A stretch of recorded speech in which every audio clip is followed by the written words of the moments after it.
Good morning and welcome to the Senior Hour, which is sponsored by Comfort Keepers in Home Care and Advanced Audiology.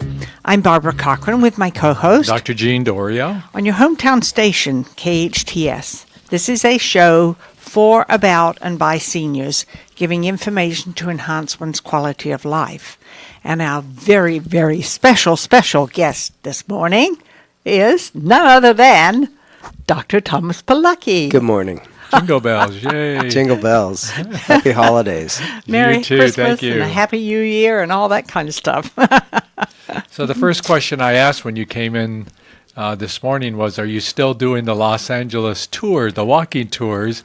And you said it was too cold. This is Southern California. I've been here too long. I have a threshold. I'm about 60 degrees, and I'm like, yeah, man. Ooh, Now, that's you're nippy. from New Jersey? Yeah, New no, Jersey? that's cold. Back east. That's real cold.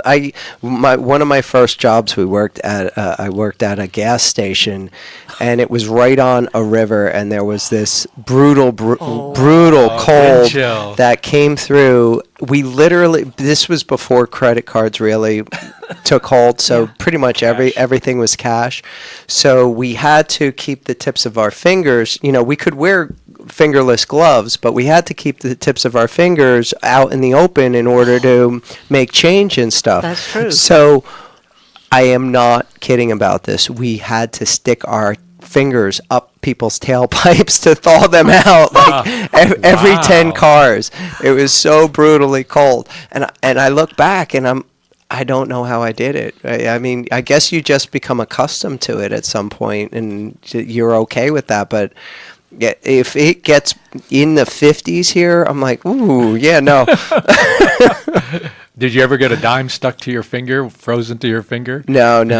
Okay. Oh, Because remember, it was a dime for a Coca-Cola, Oh, but yes. you wouldn't want to get a Coca-Cola in wintertime. But, if you did, it was wet, and here you're trying to get the dime into the slot, but it's stuck to your finger because it's frozen. Yeah, it's all relative, but again, you live here long enough and you just don't want to deal with the cold anymore. I get up pretty early in the morning, usually well before the sun comes up, and it was in the 30s today. Yep. When The I got frost up. on the roof and the cars. But I've got my hot tub outside program, so it's like a show, a concert. All the steam and the lights are going. So cool. I'm hopping in there, but that first trip out there is kind of rough getting to it. But isn't it kind of, I have a mental picture of that. from cold to hot, I mean, isn't that kind of reviving, though, don't you think? Yeah, well, it exposes the pores and... Yeah, don't they say that's healthy? Is it the Swedes that do that crazy thing where they run out of the sauna and jump in ice water? I don't know, but that's a good formula for a stroke as far as I'm concerned. Right. I hear that. That's probably not the best thing, but they have a lot of fish oil, so I'm not too worried about them. They live a long time. Yeah. Their health care has sustained themselves. Yeah. Much better than ours, hasn't it? Well, that's not saying much, but... But what's saying much will be today, something you and I are both interested, being in the professions we're in, is the CDC will come out with the life expectancy and all the other data concerning health in our country. Yeah. And I'm just, it's a curiosity to me, the direction in which we are going. That comes out today? Today's Wednesday, right? Awesome, yeah. Now, not every Wednesday, this is the date where they have said that they're going to let it out. Now, of course, there have been... Well, let's hope we break into the top 45 this year. We're 53 last year, wasn't it? I don't know. I don't even know. It's embarrassing. It's embarrassing, but not only that, one of the charity organizations and the international charity organizations has a list of different countries that you can donate and good things go to their countries, from educational tools to food and things like that. But and on that list have been countries mostly in Africa, but in Southeast Asia and a few other places. But guess what? This year We're on it. We're on the list. We need help. Now, wait a minute. Explain to me what you were just talking about. Okay, so for the past 50, 60 years, something like that, all the countries in the world have been rated about their healthcare statistics. Who's doing a good job at keeping their population healthy? Nice. And since this has been instated for over 50 years now, we've never broken into the top 40. Really? Never once were we under number 40 Whoa. in all this time. And you want to believe that, and wait a second, we're America. I mean, we save the world. We've been, we're the Yes, best there is. yes, We yes. have the best schools. We have the best technology. We have the best. And the reality is we're not even close to having the best healthcare system, not by a long shot. And we're competing with, as Dr. Dorio said, third world countries. Like, there are third world countries that do a better job at keeping their population healthy than we do. So when we scream That's about amazing. Cuba and how they are and their system is, their healthcare system is equivalent to ours And on that rating scale, which is not a surprise to me. Yeah, it's a little disturbing. We do, I think we have to separate, though, how we look at health and healthcare. Technology in our country is tremendous. We've done the foremost on terms of the tools that we have to give to our patients to learn about their health problems and to make diagnoses. But how we render that in our country is totally different. And most of that then, separating that from the technology that we're very far advanced and getting it to the population is different. And I think costs and how the costs are used and manipulated is our biggest problem.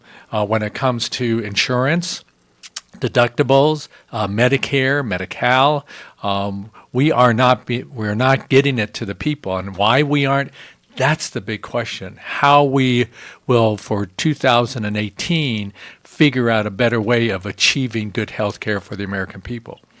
Well, it all starts with education, I believe. You can point fingers and blame everybody. You can blame this administration or last administration or the administration prior to that or the insurance companies or the pharmaceutical companies or the medical schools, or you can blame whoever you want. But the reality is that health is not a great sellable product. It is not something that excites people. A lot of people, if you stop them in the street and do a survey, they're going to say, "Oh yes, I want wellness. Oh yes, I want to have a better quality of life. Oh yes, I want to, live longer and all of these things." The problem is they're not willing to pay for it out of pocket. So when they get to a point where their health is a crisis, that's when money is no longer the main driving force. They're more apt to spend, and even spend money that they don't have, on getting out of a particular health crisis. But prevention and wellness and increased performance, while it is, theoretically what everybody wants, the bottom line is, unless they're willing to pay for it, you see what people really do want and don't want in their life. And I've dealt with this from the beginning because I came through school in the late 80s, at chiropractic school, and we were told that the wellness industry is going to be the next billion-dollar industry. You are positioned to be the leaders in the healthcare profession. Everybody is going to be looking to you because this is your whole education. You aren't just treating backs. You aren't just treating aches and pains.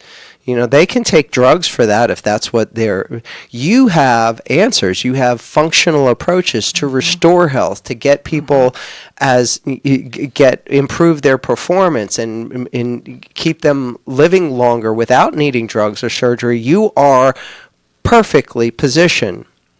And we were promised that the hospitals are going to make this dramatic shift, that there are going to be whole wings in hospitals that are dedicated to wellness care. It's going to be this whole paradigm shift in the way that we think about healthcare in this country. Well, that was 30 years ago, and it's never materialized, and I don't think it ever will, because the bottom line is it's a lot of lip service.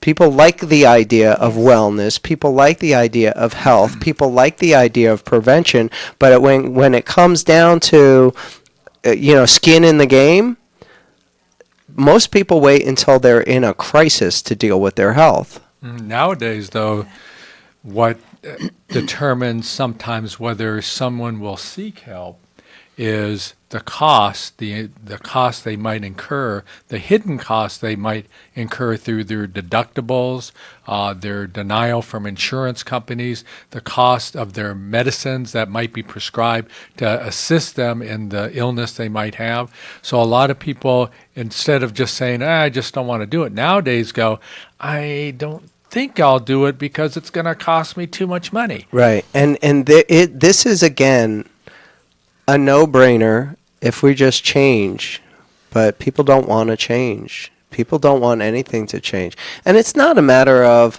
again, blaming the pharmaceutical industry for corrupting the medical profession. And I certainly you can make a case for all of that, and quite a few people have. But that's not what I'm about. I don't care. The bottom line is I have been trying for the past 25 years to get people to take care of themselves better. That's why I had a radio show. That's why I do public, engagements. And I've realized that it's not really what people want. And that is what really drives the machinery. It's not that we are being brainwashed by the pharmaceutical industry or influenced unduly. It's that they know that this is what people really want. We're going to give it to them, and we're going to sell it to them at a premium. And it's not a hard sale. So the real answer is, how do nearly 50 countries for the past 50 years do a better job at it than us? And it's that they can't afford not to. They have to make their system more cost efficient, so they don't have the luxury of, wait until crisis and then we'll deal with it. Because that is always the most expensive way to deal with anything, whether you're talking about your car or your house or your health. If you wait until everything falls apart to do any kind of work on something, including your body, it's going to cost you a lot of money to do that. And that's why our system is so expensive and so ineffective. And the last person to talk in these terms was John F. Kennedy. And he saw it. He saw what the Europeans were doing. He saw what pretty much every other country on the planet was doing. And that was, it started in grade school. Mm-hmm. Physical fitness, nutritional education. That's right. All of these things were part of your educational process in the public school system. So when the public school system started, and when John F. Kennedy implemented that program, that could have changed the whole course of the future. But when he was gone, pretty much everything went back to business as usual, and all of his programs fell apart. And that's when you started seeing healthcare costs start to increase slowly at first, and then more dramatically, and then everybody became insurance dependent. Prior to that, insurance wasn't the main mode of healthcare. It wasn't about, I'm going to see what doctor's on my plan. It was, I have this problem. Who's the best person for this? How much do they charge per visit? That kind of thing. It was largely a cash practice, and we're seeing a lot of medical doctors go back to a cash practice just because the system is, in all likelihood, broken beyond repair. Mm-hmm. But what you saw was this industrial complex, what Eisenhower voiced as, but it became the pharmaceutical, hospital, insurance company, industrial complex of these growths of these industries that then started to take over how healthcare would be rendered in this country and propagandize those us in this country pushing them in a certain way. And we've talked about it many times before, because it's led now to what we see on television every night, on the evening news, on every channel. They're sponsored by pharmaceutical companies promoting drug use to solve all your problems. That doesn't work, but that's been out there. And by having these big giant companies flourish in the way they did, they got the money to be able to then steer us in a direction away from preventiveness and start just taking our money from us, thinking that it's going to be snap your fingers and we're going to be fixed. Right. So, this used to be so disturbing to me, but now I just see it's not an evil empire out there. No. Not at all. It's just a matter of. I think it is. Okay. Well, I'm sorry, but I think it's put us 53rd in the world. Yeah. It is an evil empire. They've taken over. They're running everything. They're too big to fail, just like they said the banks were. Right. And now we are in trouble. And now it's a spiral downhill with many, many more people not only being seen homeless on the streets, but many, many more people not getting good health care either. And the next thing that's going to be affected is probably our education system. Absolutely. And how our younger individuals get an education and is then not able to compete in the world marketplace. For sure. The thing is, what's disturbing to me is these mandatory government interventions in what is and what is not healthcare. Mm-hmm. Forget about whether you believe in a certain modality, let's just use immunization. And I'm sure that Dr. Dorio and I have different opinions about the efficacy of that. But I'm open to the idea of, well, if you want it, if you've done your research and you've decided that this is what I want for myself and my family, you should be able to get that. I don't think it should be government subsidized. I think it should be a service that if you feel is important, you can get it. Now, that's my belief on it. What is really disturbing to me is that you have been taken out of the equation. You are no longer allowed to make that decision. Mm-hmm. It is mandatory. You have no rights in this situation. Your children cannot attend school unless they are maximally immunized. Mm-hmm. And we're not talking about the polio shot that may have saved hundreds of thousands of lives back in the 50s. I'm not opposed to immunization. I'm opposed to 83 shots in a baby before they leave the hospital in order to be compliant with the current standards. There is no way that there's no defense against that. There's the detoxification systems, the immune system, nothing is prepared to deal with that. And we're seeing evidence of this across the board. I'm not against immunization. First of all, I think it can be done. It can be done properly. It can be done without any side effects. And it's not such a bad idea. I'm against all of the stuff that doesn't need to be in that shot, that's in that shot, and all of those shots being administered at way too early in the game for anybody, an adult would not be able to handle this maximum dose of stuff that's pumped into your body. Mm-hmm. And we're pumping it into a person that's a couple days old. That's my issue with it. And you don't have a choice anymore. Yeah. That's a big problem. Immunization is a small facet of the healthcare problems that has been mandatorily dictated by government. That's, a small part that is debatable, but there are other parts that should not be debatable. Recently in a local newspaper, there was a story about a gentleman who took an ambulance from one hospital to another, and it cost $8,400 for that trip. Right. These are the things where you're getting denials, and then the individual is nickeled and dimed for their transportation, for their hospitalization, for their medication. They're nickeled and dimed constantly. That's what's going on now, and that has been brought on by government. And just when you keep going back a little bit, government, whether it be Democrat or Republican, it doesn't make any difference, because as far as I look at the people who make most of the laws, whether it be in Sacramento or in Washington, D.C., they're making laws on behalf of special interests who have donated money to their campaigns. And they're not making laws to benefit the American people. That's bottom line. And that's why it's become their mandatory interventions have been corrupted. And it's corrupted against the American people. Sure. So what do we do about that? How do we start from the get-go and kick them all out?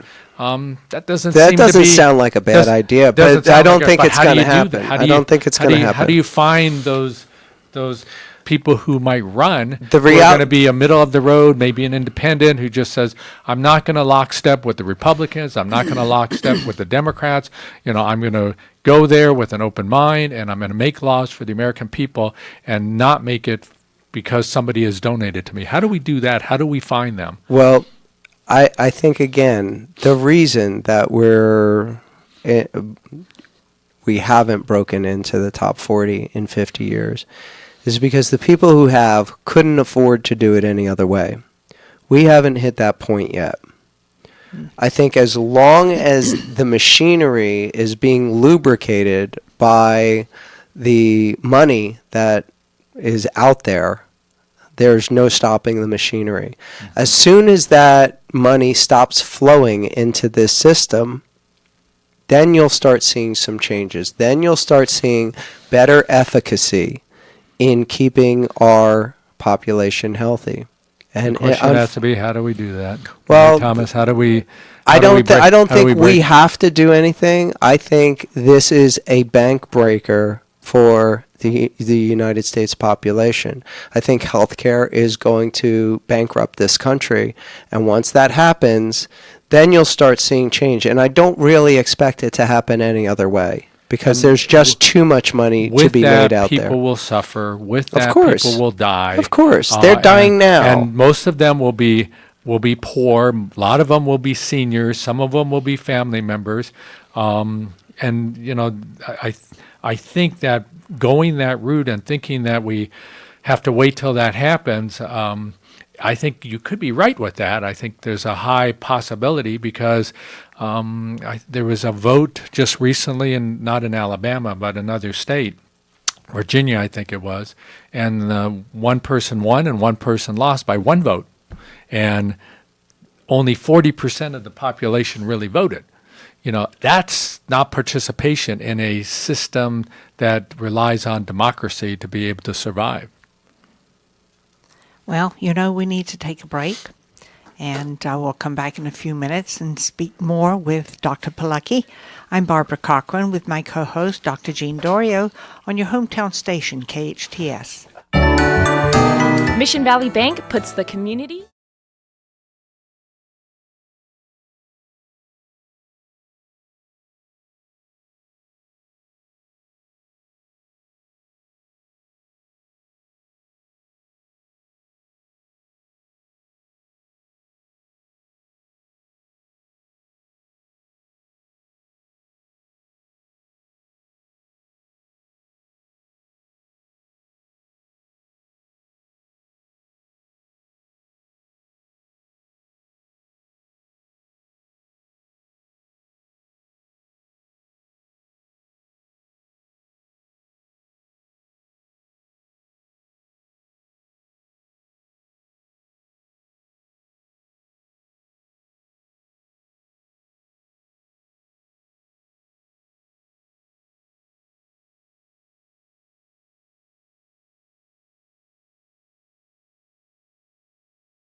Welcome back to the Senior Hour. I'm Barbara Cochran with my co-host, Dr. Jean Dorio, on your hometown station, KHTS. And we've been speaking with Dr. Thomas Polucki, and I'd like to go back to immunizations, Okay. if you don't mind. Yeah, sure. It's going to be very controversial, Well, and interestingly, it's good radio.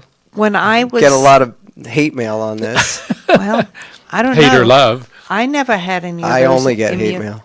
I never had those immunizations in England when I grew up. Right. I had whooping cough. Right. I had mumps. I Right. had chicken pox. Right. I had measles. I survived them. Yeah, most people do. They're typically not life-threatening unless you're in a problem already. It's hard. It's hard to watch your kid have whooping cough. It's hard to watch your kid go through measles. It's hard to deal with any of these things. But in reality, they're not much worse than the flu. I mean, the flu kills more people than this stuff does. And yet, we've made it like, oh, it's absolutely mandatory that these immunizations happen.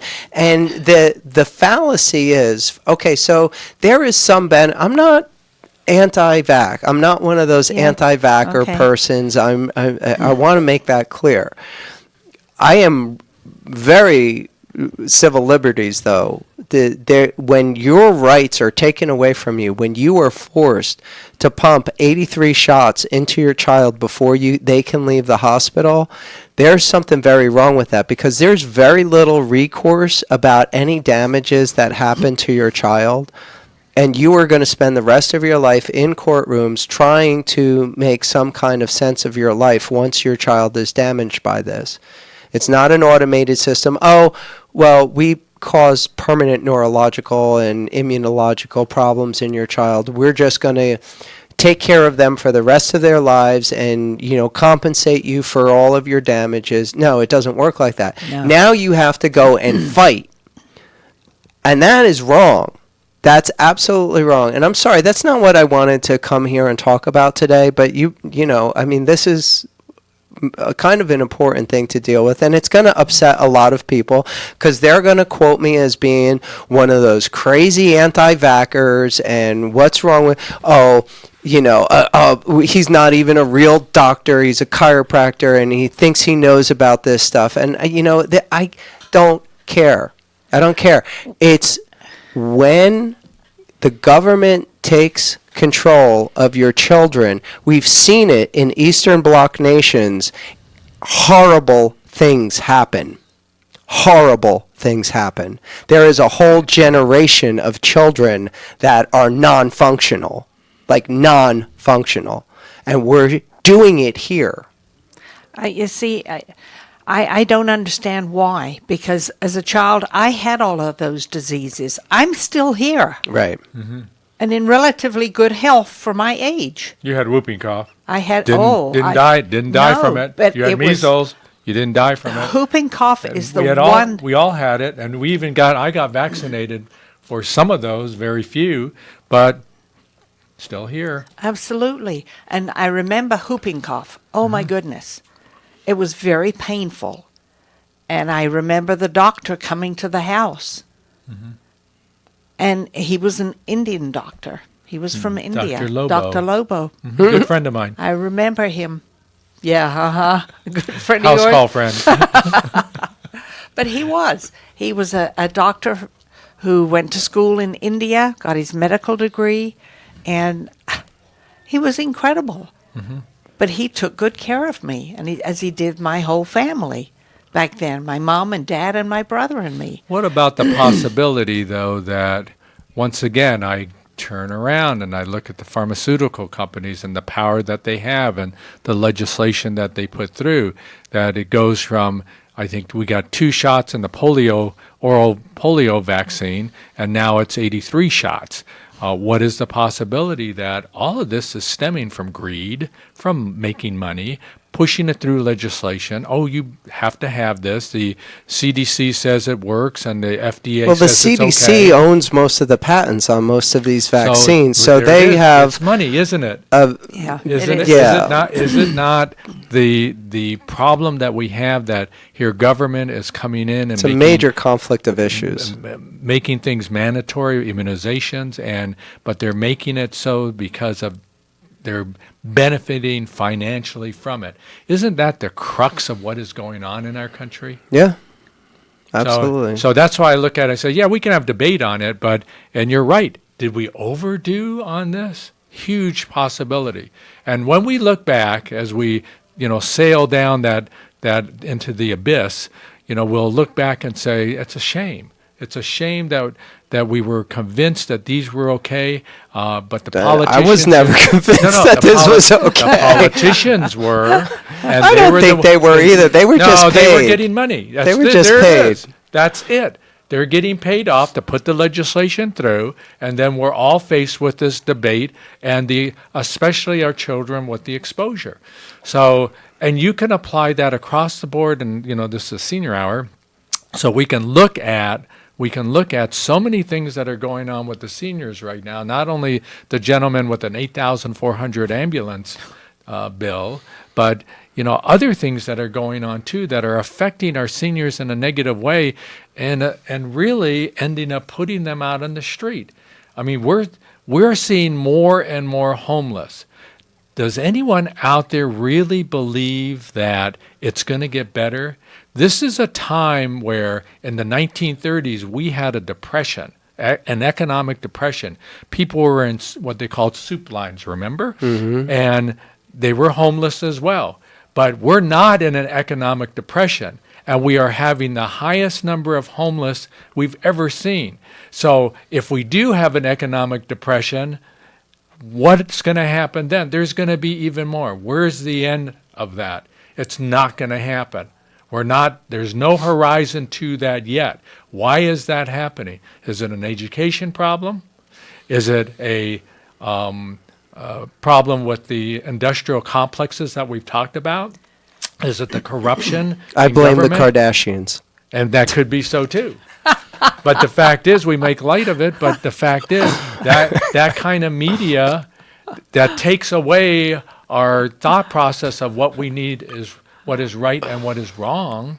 That's a problem our seniors are facing for this holiday and for next year. And why are we serious on the senior hour? Because, I think all of us here have seniors in our heart. We want them to do better and achieve the things that their goals that they set out for themselves 80 or 90 years ago. But the system is now effectively stopping them. And we have to figure out how we can fight back. And to be honest with you, I don't know how we're going to be able to fight this back. Because it's special interests, it's money, they're too big to fail. It doesn't seem it's going to happen unless somebody out there, and especially here in Santa Clarita, looks around and says, I've got a solution, and brings it forward. And I'll vote for them. Hooray. And Thomas just put his hand up and says, I'll run. No, I have the answer, but nobody wants to hear it. Mm-hmm. That's the bottom line. It's not that the answer isn't out there. It's not that it's some big mystery and you need some kind of cleric or sage of the ages to pass it down to us, and a Messiah to save us from ourselves. The answer has always been there, and it was there 50 years ago when we started tracking these. And again, it boils down to the countries that couldn't afford this ridiculous system that we have in this country figured out how to make it work.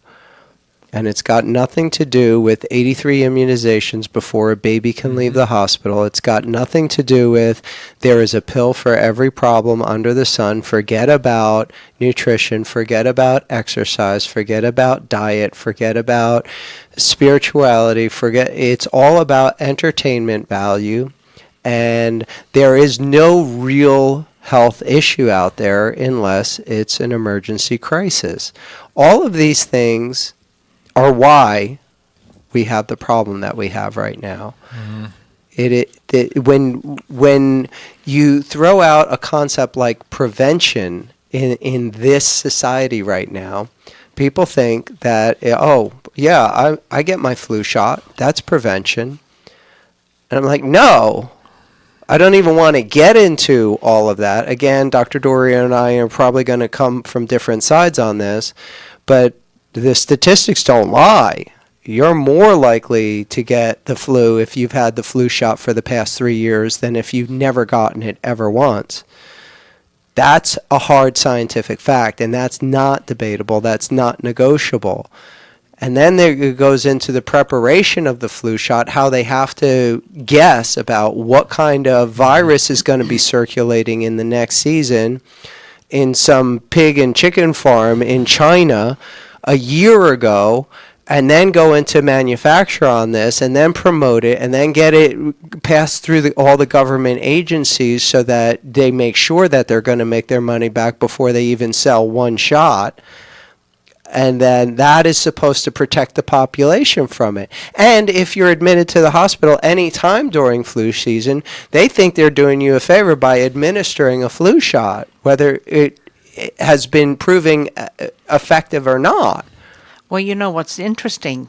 Every drugstore or pharmacy you go into, You can get them at Walmart and the but checkout line. It always says, have you gotten your flu shot Yeah. yet? It's time to get your flu shot. Propagandized. So again, it it's, is. Season is it's gotten, coming up. it's got Evening nothing news. to do with cost effectiveness, efficacy, or the public health, and that is the real issue. And I'm sorry, that's not the way I wanted this show to go today. We had good things to talk Yes, about with we your did. diet and your Yes. progress and Yes.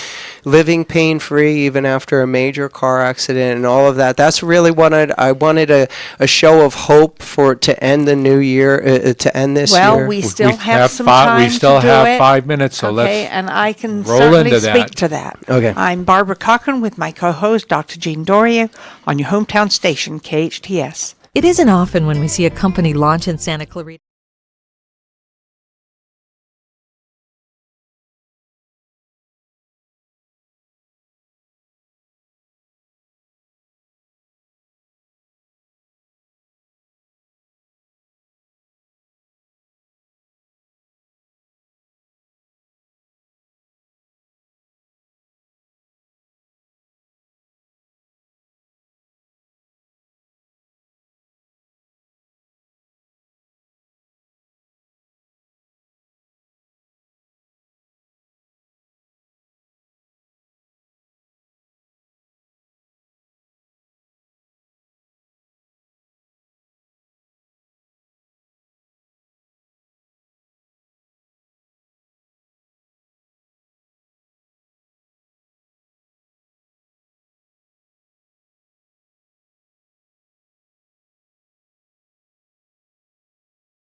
Will you still need me? Will you still feed me when I'm 64? Welcome back to the Senior Hour. I'm Barbara Cochran with my co-host, Dr. Jean Dorio, on your hometown station, KHTS. And we've been talking about a myriad of subjects with Dr. Polucki, but what we really wanted to talk about was health, a diet that I am currently on that you have suggested to me that seems to be working very well. Mm-hmm. It's very slow. For me, I've always been a slow weight loss person. Mm-hmm. But is it torture for you to be on this diet? No. Because that's the scariest thing. When most people think about diet, they think about, I'm always going to be hungry. I'm only going to be able to eat certain foods. I'm going to have to give up all the foods that I love the most. And that's not very productive as far as diet is concerned. So talk about your experience on what I've suggested for you. Well, I have a supplement that I take 3 times a day. Mm-hmm. And is it a pill, you mean? I'm sorry? A supplement like a pill? No. It's liquid. It's a liquid. Yeah, yeah, it's a liquid. Mm-hmm. And that's not uncomfortable at all. Right. Mm-hmm. And how's it taste? There is no taste. Oh, okay. There is no taste. Is it called water? No. But that's part of it. Oh, okay. That's a big part of the diet. Oh, okay. Is drinking water. Staying hydrated. Yeah, nearly a gallon a day. That's sometimes I have a hard time keeping up with that. Yeah. You're going to the bathroom. Yeah. Well, yeah, that's one of the byproducts. Yikes. But it's a low-calorie diet, and you can control those calories. You really can. You just have to completely rethink the way you eat. Right. Yeah. Well, and That's to be it. honest with you, in 30 seconds, I can tell you what I do. I exercise, and I drink all the eggnog that I want. I don't have those negative effects in terms of, having too much weight. I think if you looked at the statistics, all my life I've been overweight by the statistical tables that they put out there.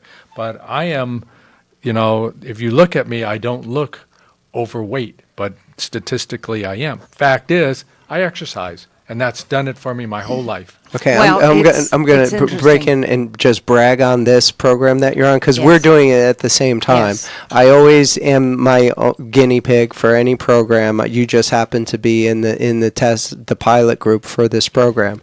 So about a month ago, I was in a pretty serious car accident, a little over like five weeks ago, and I have to stay off my exercise routine. I've taken an indefinite hiatus from martial arts.